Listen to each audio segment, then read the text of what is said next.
You might have seen these videos on your For You page of people doing crazy skills like the one-arm handstand, the planche, the front lever, and thinking, I want to do them as well. But if you're anything like me, you just come back to reality and tell yourself, how the hell do I even get started with this? Which is why I'm making this video for everybody who wants to start with calisthenics in 2026, but you have no idea where to start.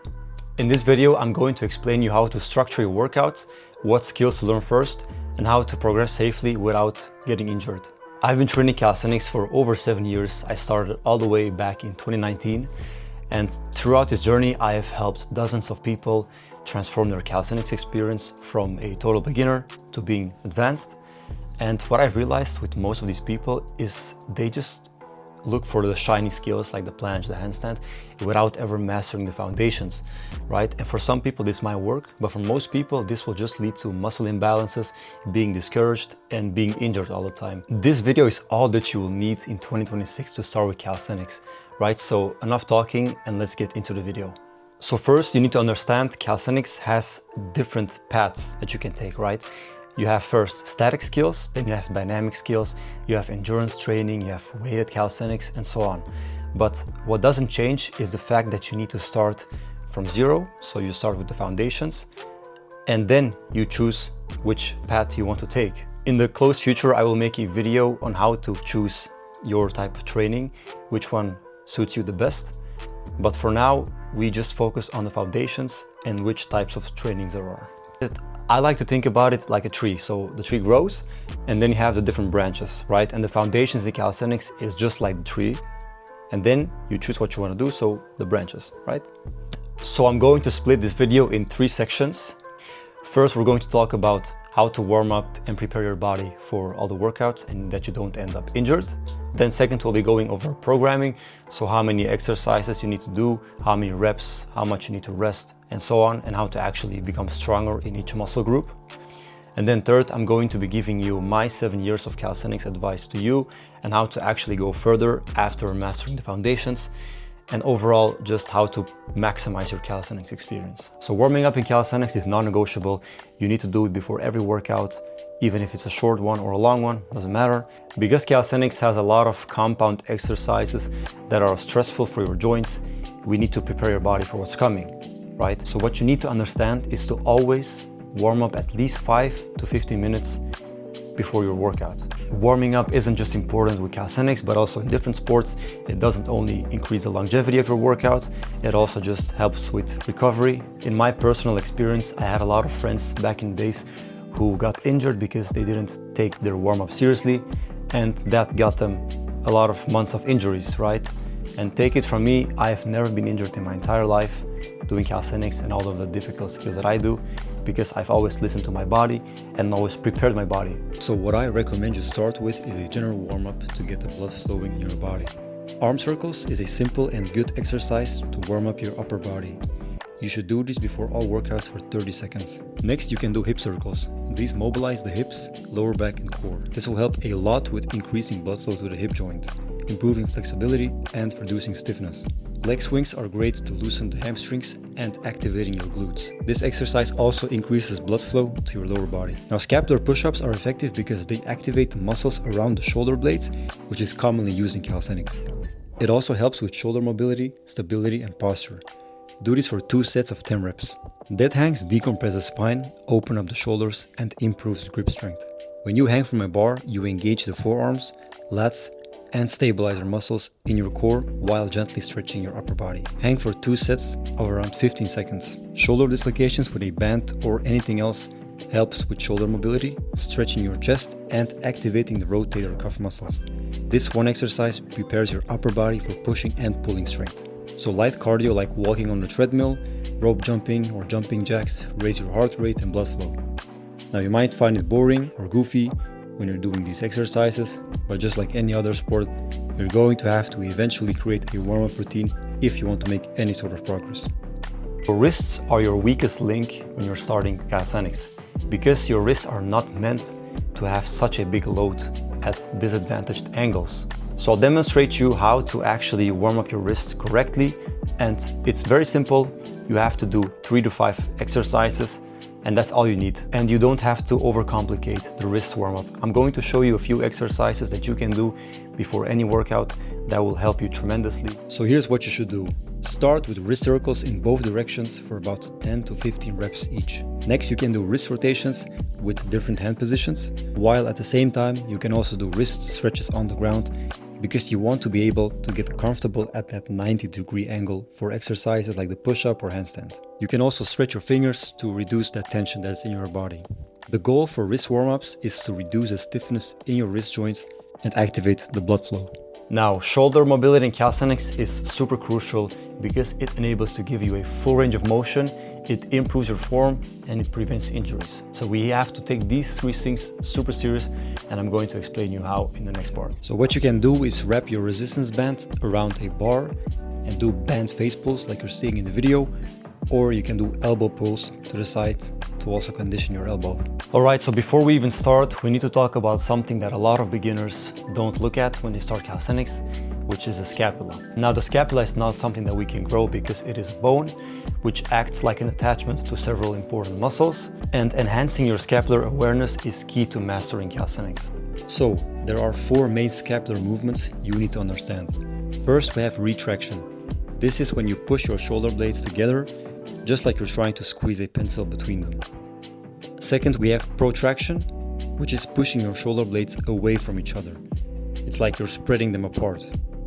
Third, we have elevation, which is reaching out as high as you can, basically bringing your shoulders up toward your ears. And fourth, we have depression.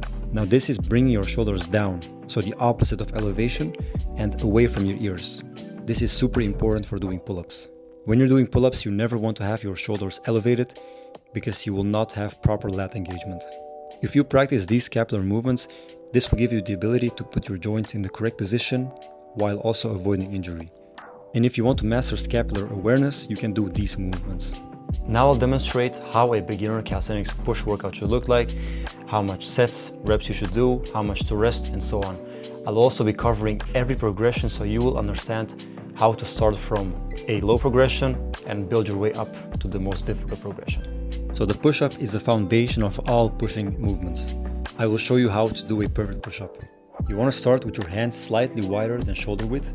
You want to make your core tight and don't sag your hips. Next, you want to push down with a full range of motion, so that means that your chest has to touch the ground, and then you push back up. Now, if a normal push-up is too difficult, you can start doing them on your knees or doing them inclined, so on a couch, table or wall. Now, on the other hand, if it's too easy, you can do it declined, you can do the diamond push-up variation, or you can do the archer push-up variation. The thing is, there are literally hundreds of variations, but the key is to find one that challenges you in that 8 to 12 rep range. Next up, we have dips. Now, dips build lockout strength and tricep power. You want to start with supporting your full body weight on locked arms. You want your shoulders to go down, so don't let them creep up. Now you want to lean slightly forward for more chest engagement. Now you want to lower until your elbows reach a 90-degree angle, and then just push up. And if you want to challenge yourself even more, you can go even lower than the 90-degree angle, just like you can see in this video.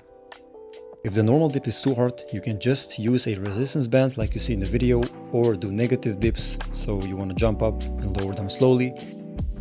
Now keep in mind, the thicker the resistance band is, the more easier it will be to do dips. So make sure to choose wisely and don't make it too easy or too difficult for you. You need to find a sweet spot when doing dips if you can't do them yet with body weight. I want you to reach the goal of doing 3 sets of around 8 reps with good form. Next up, we have the pike push-up, which is the best exercise for overhead pressing strength. Now the pike push-up leads to handstand push-ups, which I will explain in a moment. Now the proper form for pike push-ups is starting in a push-up position and walking your feet forward step by step. The goal is to create a pike or inverted V shape. Now remember, the closer your feet are to your hands, the more weight there will be on your shoulders. Now when you're pushing down, I want your head to touch the ground and maintain that position for 1 second and then push back up. Now one more tip is to stay on your toes the entire time. Now if a normal pike push-up is too hard, I want you to place your feet further back or open your legs. Now if you want to make it more difficult, you can place your feet on a box or couch to put even more load on your shoulders. Now the next level is doing handstand push-ups against the wall. Now doing a handstand push-up with your back to the wall is generally considered more easy and safer because your center of gravity is slightly behind your hands, making it easier to lean on the wall for support. It also places less strain on your shoulders compared to the chest-to-wall version, which demands more strength and control. Alright, so next you'll want to balance your push strength with your pull strength, primarily your back, rear delts, and biceps. Now, building pulling strength is more difficult than pushing strength because your muscles and your grip require more specialized training. Now I will demonstrate you how to do these pull exercises, how your form should look like, how many reps to do, and so on. Next, you want to find a pull-up bar and just simply hang from it. If you can do this, then you're ready to start working toward pull-ups. Now, the inverted rows can be done on a low bar or even under a sturdy table. They are basically the opposite in mechanics to a push-up. Grab the bar with your hands at about shoulder width, extend your legs out in front of you, and your body should be in a straight line always. Next up, you want to pull your chest up to the bar and lowering yourself back down with control. Now, the same rules apply as push-ups. You start with your feet close to make it easier and move them further away to make it harder, and eventually you can elevate them to increase the difficulty and prepare you for pull-ups. Now, while you're doing any pulling exercise, you're gonna want to retract your scapula or pull your shoulders as far back as you can to get the most back activation. If you've never done a pull-up before, that's no problem. You can use a resistance band to assist you. So you want to loop it over the bar and put your foot or knee in it. I recommend you start with a thicker band and slowly work your way up to a thinner one over time. You can also try jumping pull-ups and holding at the top for as long as possible, then descending slowly. These are called negative pull-ups and they're great for building strength in the ranges of motion where you're weakest. Now, there's a lot of grip variations that you can do with pull-ups, which will all hit different muscles. Now, wide pull-ups place more emphasis on the upper lats, giving more focus to the thickness of your back and the V-taper look. It also reduces arm involvement and can be harder on the shoulders, while standard grip is generally safer and allows for more reps or added weights. Now, chin-ups shift more work to your biceps and chest, so making them easier for many beginners. While standard pull-ups emphasize the back and lats more, chin-ups also allow a stronger mechanical advantage, often letting you lift more reps or weight. If you're also struggling with a full range of motion in any pulling movement, this exercise will also increase the strength for you when doing pull-ups. Now, as you can see on the screen, I'm doing isometric holds in pull-ups and chin-ups. These build grip and core strength, improve joint stability, increase time under tension for muscle growth, and also enhance control over the movement. You basically just want to pull up and hold at the top with your chin over the bar for as long as you can. Since there are generally less foundational pulling exercises than there are pushing exercises, I recommend using this time and freedom in your programming to really focus on locking in perfect form and control in your pull-ups. It will go a long way before you try any harder skills or variations. Now, common mistakes that I see when people are doing pull-ups is number one, excessive kipping or momentum. This reduces muscle activation and control and overall focus as well. You want to focus on smooth and controlled reps when going up. Second is failing to engage the lats, which leads to shrugged shoulders and elevated shoulders. Depress and retract your shoulder blades before you pull up, always. Your core is already working in every calisthenics exercise, so you don't have to do 1,000 crunches. But you do need to do specific core training for skills and stability. Now, why is core training so important? Because it builds strength in exercises like the L-sit and other levers, it builds compression strength, and it maintains body tension in all movements. The hollow body hold is excellent for core strength because it engages the entire midsection, abs, obliques, and lower back, while teaching your body to maintain tightness and stability. This core tension is essential for calisthenics movements like pull-ups, handstands, levers, and planches, as it forms the foundation for controlling your body in space. So let me break it down in proper form. First, you want to lie flat on your back with your arms and legs extended. Then you want to press your lower back into the floor. Next, lift your shoulders and legs slightly off the ground. Then you want to maintain a kind of banana-shaped posture while you squeeze the core and glutes all together. Now hold without letting your lower back lift off the ground or your legs drop.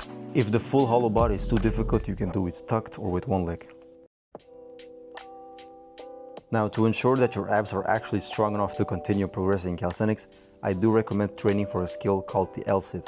Now, the progression from knee raises to a full L-sit builds core, hip flexor, and shoulder strength step by step. Now, for knee raises, you want to hang from a bar or support on parallel bars. Then lift your knees towards your chest while keeping your core tight. Once you're comfortable with knee raises, you can do leg raises. Now, these are the same, but you want to extend your legs straight and raise them to hip height or higher without swinging. Once you feel comfortable with leg raises, you can do the tucked L-sit. You want to sit on parallel bars and lift both knees to chest, supporting your weight with locked arms, as you can see in the video. If that becomes too easy, you want to extend one leg forward and keeping the other one tucked. You can also switch legs to build strength and balance. Now for the full L-sit, which is the last exercise and the most important core exercise in calisthenics in my opinion, you want to extend both legs straight out, parallel to the floor, maintaining a tight core and straight arms. And lastly, we have legs. Now, if you do a lot of walking, going upstairs or jumping, then your legs are probably already accustomed to your own body weight, so regular body weight squats might not be enough to place enough stress on them for them to grow. But let's start with the basics. Now stand with your feet shoulder width apart and your toes slightly pointed out. Keep your back straight, your chest up, and keep your core tight. Now as you lower down, you want to push your hips back and down like you're sitting in a chair, ensuring your knees follow the line of your toes. Now go down until your thighs are at least parallel to the ground without letting your heels lift. Push through your heels to stand back up, fully extending your hips at the top. Now one way to make leg training harder with just body weight is to do single leg squat variations like the pistol squat. These require a lot of stability and balance to execute properly. Now obviously as beginners you want to start with assisted pistol squats. You want to hold onto a sturdy object and stand on one leg with the other leg extended forward off the floor. Keep your chest and core engaged throughout the movement, and when you're slowly bending the standing leg, push your hips back and down while keeping the other leg straight in front of you. You can also use your hands lightly for balance if it's needed. Now lower down as far as comfortable, ideally until your glutes are near your heel, without rounding your back. Then push through the heel of the standing leg to rise back up, using your arms only as much as needed for assistance. Now the last bodyweight leg exercise that we have is calf raises. These are great for beginners because they strengthen the calves, improve ankle stability, and require no equipment. Now for the form, you want to stand tall with your feet hip width apart and lift your heels slowly onto your toes. Then you pause at the top, then lower under control. You can also hold the wall if needed for balance. So let me finish off by saying, as a beginner, I do highly recommend doing at least some work for your legs, because leg strength is important for a lot of skills, like keeping your legs straight in an L-sit or maintaining body tension in levers. Plus you don't want chicken legs. So honestly, 1 or 2 leg sessions per week for 20 to 30 minutes is enough when you're starting out. Alright, so now you should hopefully have a basic understanding of the foundational exercises in calisthenics. The ones that I showed you were mostly the ones that I started with back in the day, or that I would teach my younger self if I were to coach him. When choosing your starting point, you want to choose an exercise that you can do at least 5 to 6 reps of. And if you can't do these reps, then that means that you should just go one progression back and come back when you're ready for it. Now, in order to make progress in bodyweight training and any sport in general, you need to increase the difficulty, right? So if you don't increase the difficulty each week or each month, you're just going to plateau and not become stronger and make any progress. Now, the workout split options. There isn't really one size fits all training program, because everybody has a different routine, everybody has a different lifestyle, but in general, I do recommend for every beginner to train at least 3 times a week to 6 times a week. Now, since this was more of an introductory video to calisthenics, I really want you to feel comfortable doing every exercise that I just mentioned before. For example, I'm going to tell you, you will need to be able to do at least 30 push-ups, 15 pull-ups, and 15 dips with good control and good form before you actually decide to move on to learning skills or adding weights to these exercises. Now look, I know it might be tempting. You see all these people doing crazy combos online. Maybe you've seen my videos and you just want to do them straight away, right? But these people, including me, have been training for years. They have actually learned the foundations, they mastered the basics, they have had a lot of time to recover, to learn from their mistakes, and so on. And those people actually have had years of training, right? So their tendons, their core, their muscles have had time to adjust to all of these crazy compound exercises, right? So don't be that guy, don't just jump into the skills and then get injured for 6 months. Trust me when I say this, you want to master the foundations, coming from somebody who has been training for 7 years. So don't be blown away by all these people doing crazy skills, because you will get there, but this will require a lot of dedication from you and a lot of time to actually master the basics. I've seen so many beginners just jump straight into doing skills after only doing calisthenics for a few months. Alright, so that basically sums up everything that you need to know for your own calisthenics journey. Let me just recap it really quick for you, just so you can be sure. Number 1, always warm up at least 5 to 15 minutes, and you want to put extra focus on your wrists and your shoulders. Number 2, master the basic exercises such as push-ups, pull-ups, dips, rows, and squats. Number 3, follow a structured plan. So do push-pull legs or full body and train at least 3 times a week until 6 times a week. Number 4, use progressive overload. So make your workouts a little bit more difficult each few weeks. Number 5, be patient. If you want to learn skills, I would recommend spending somewhere around 6 months mastering the foundations of calisthenics before you move on. Number 6, prioritize recovery. Sleep, nutrition, and rest days are actually the days that you become stronger. Now, if you follow this plan consistently for the next 3 to 6 months, you will not only just build muscle and become stronger, but you will also set yourself up for learning skills faster in the future. So like always, you have a link down below in the description to the full resource guide of this video. It's going to walk you through everything that we've talked about in a super structured way. So all the exercises we've walked through, the routines, and any tips that I mentioned. So click down below, put in your email, and it will be on its way to your inbox. And I just want to finish the video by saying, don't be discouraged by slow progress. Track every win, enjoy the progress. We're all gonna make it. Thanks for watching. See you in the next video.